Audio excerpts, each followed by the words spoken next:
Hey y'all, welcome to Stivers Homestead. I'm Zach, and unfortunately today's kind of a sad day.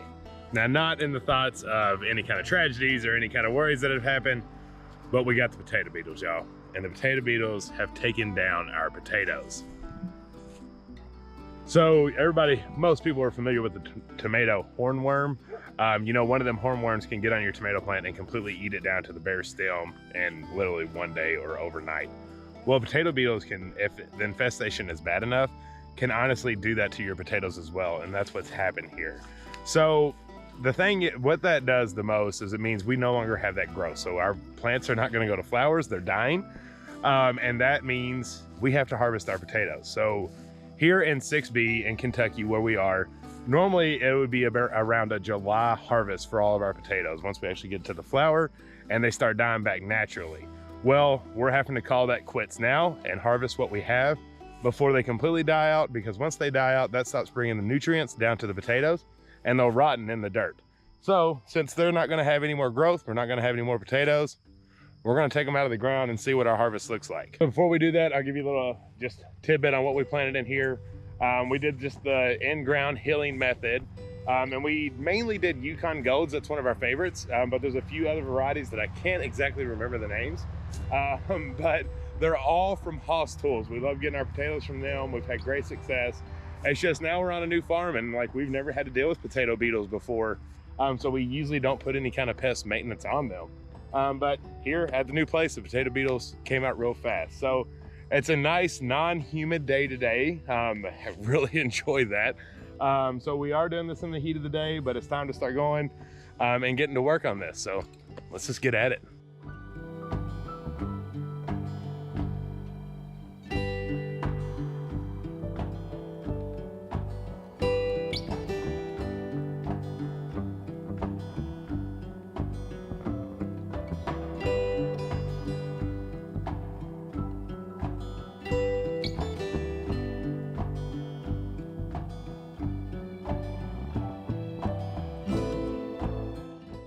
Okay, y'all, we've got 2 buckets full.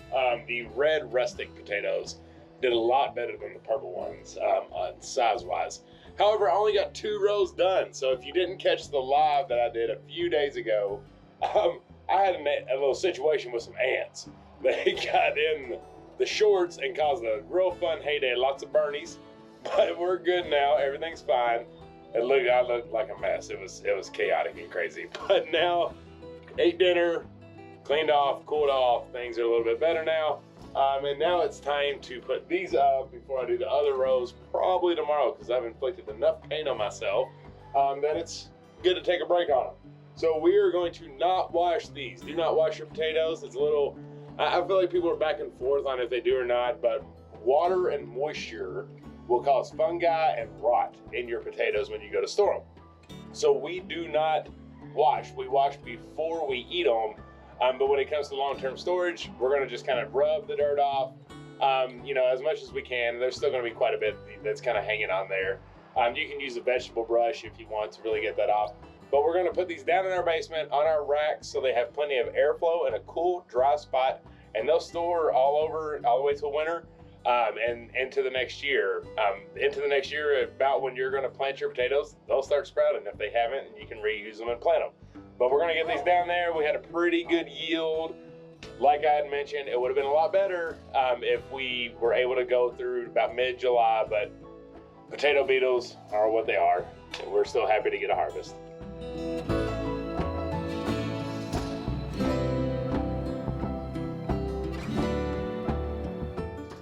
Right, they're all laid out, and so those skins will get tough and stronger because right now they're real thin. The longer they sit and air out, that's the thicker the skins get and the longer preserving they'll have there, but they all look awesome. And you know, not terrible sized potatoes for having to take them out about a month early. So I'm happy with them, and I'm excited to get the ones that are going to be bigger, which are the Yukon Golds. I'm excited to harvest them because they should really put a good dent into our size. They're definitely our favorite ones to grow. Okay, so it's been a couple days since I got attacked by the ants. All my sores and scars and all that stuff are good. Jen's calendula salve, fantastic stuff. Really got rid of all the ant bites, but to be honest with you, I had to take a break. I couldn't come right back out the potatoes. So it's been a couple days. I got my trusty side partner, Wyatt. He's gonna help me get the rest of the potatoes up. But he had something very important he wants to tell every single one of y'all right now. Make sure to like and subscribe. And anything else?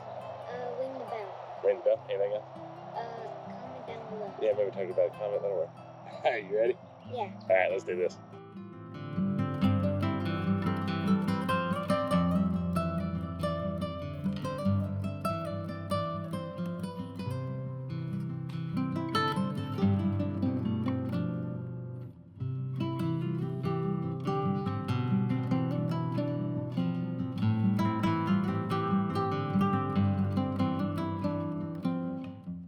How was that? Pretty tiring. Pretty tiring, but it was all right. Working with Daddy, wasn't it? Yeah. Yeah. It's like 20 minutes for you guys, but for us, it took like an hour. It did take a little bit. Appreciate you, brother. Not bad. These are the Yukon Golds, and their size is much bigger. It's absolutely great. Woo, potatoes. I'm so glad I did not have that.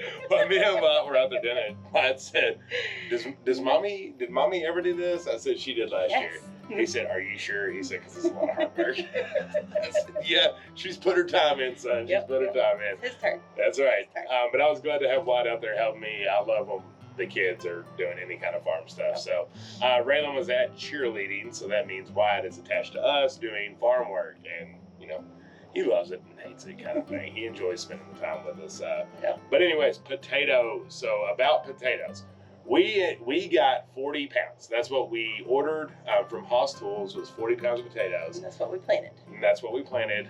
Cut in half, just one cut through them, let them dry up, and then put them in there.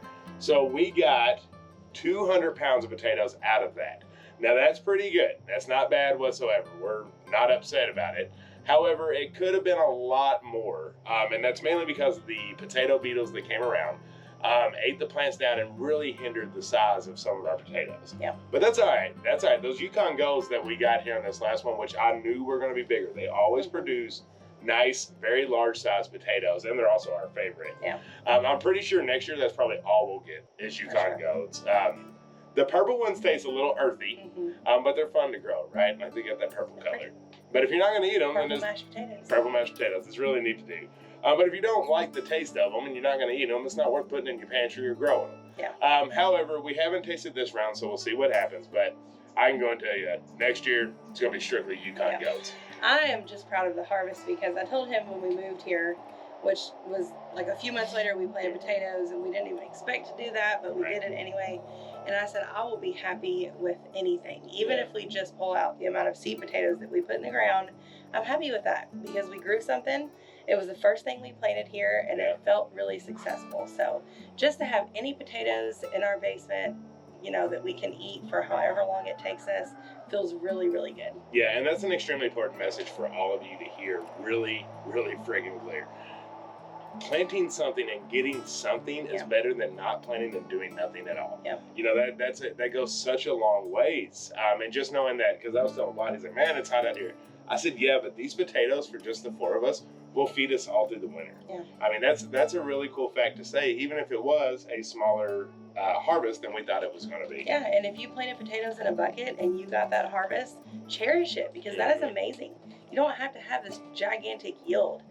What you planted is what you harvested, and that is just a success on its own. So don't be down about not having 200 pounds of potatoes, please.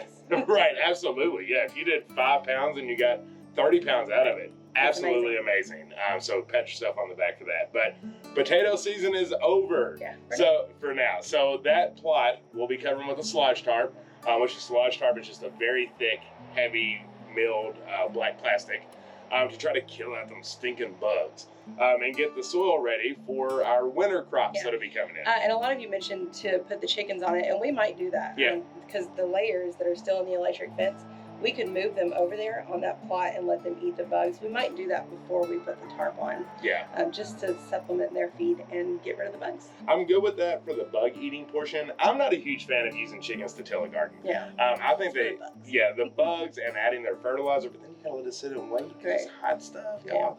But yeah, the bug idea is a pretty good idea. Yeah. All right, y'all. Well, that is it for this video. I hope your potato harvest will be coming in soon, or if you've already gotten them, that it was a good enough harvest for you to feel proud of yourself, because even 1 pound more than you planted is a good harvest. That's right. If y'all haven't subscribed, make sure to down below. We love you. Until the next one. Bye. Bye.